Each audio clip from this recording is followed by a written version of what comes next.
Taste of Fat。截至2025年9月24日，分析港股通14個大板塊資金流向。如果睇5日資金流，表現最好嘅板塊係互聯網和科技，大概流入資金200億，而其中9988阿里巴巴大概流入資金127億。醫藥係唯一一個有正南向資金流出嘅板塊，大概流出資金7億，而其中1093石藥集團大概流出資金8億。如果睇一日資金流，而最好表現嘅板塊都係互聯網和科技，大概流入資金88億，9988阿里巴巴大概流入資金52億，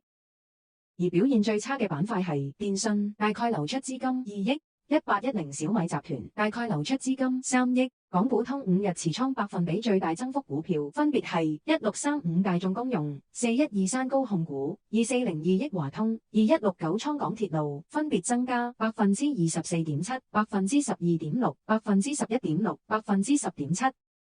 港股通5日持倉百分比最大跌幅股票分別係1072東方電器、2465龍盤科技、2255海昌海洋公園、3347泰格醫藥，分別減少4.3%、3.5%、2.9%、2.0%。14個大板塊，港股通5日持倉百分比最大增幅股票：互聯網和科技、工業產品、消費商品、金融服務、基建、運輸、交易所買賣基金、地產建築、醫藥、消費服務、能源、綜合企業、資源、電信。以下只係經過粗略計算所展示資金流排列，可能跟實際數據有出入。下圖展示南向資金流入頭100大股票，下面一行展示頭50大股票，而上面一行則第51至100。每一支巴長度代表資金流入數額，長度越長代表資金流入越多，而每一支巴上嘅數字代表資金連續流入嘅日數，連續流入日數最高就用黃色表示。如果喺頭50大南向資金流排列之上，再加上相關股票嘅陰陽燭圖，喺新加部分嘅第一行裏面，黃色粗線為南向資金持倉比率，右邊 Y 軸為相關百分比數值，第三行為相關股票港股通南向資金流，紅色代表資金流出，綠色代表資金流入，而每一支巴上嘅數字則代表相關股票當日南向資金流入或流出嘅排名。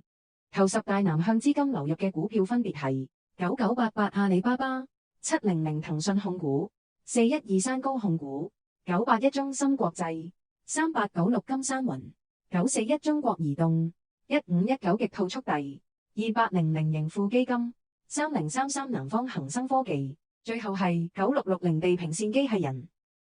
如果由最大資金流入改為最長連續流入日數，頭10大最長連續流入日數股票分別係9988阿里巴巴、1929周大福、39006綠城中國、2319蒙牛乳業、3933聯邦製藥、87號太古股份公司 B、288萬洲國際、598中國外運、868信義玻璃，最後係3323中國建材。如果將第一幅圖轉90度重新排列，顏色改為以板塊去劃分，再按呢100隻股票不同板塊資金流入總和去排列，可見頭5大南向資金流入板塊分別係互聯網和科技、金融服務、工業產品、消費商品、醫藥。如果將呢100隻股票劃分為4個強弱類別，分別為弱勢、轉弱、轉強、強勢。暫時弱勢嘅股票有32隻，轉弱嘅股票有24隻，轉強嘅股票有9隻，而強勢嘅股票有35隻。維持強勢嘅股票可以劃分為11個板塊，股票數量有35隻。今日 Taste the Fat 4個部分已經完結，歡迎大家喺留言區發表意見。如果喜歡 Taste the Fat，歡迎訂閱我哋嘅頻道。多謝收看，如果有興趣，歡迎繼續收看。Taste of Fat。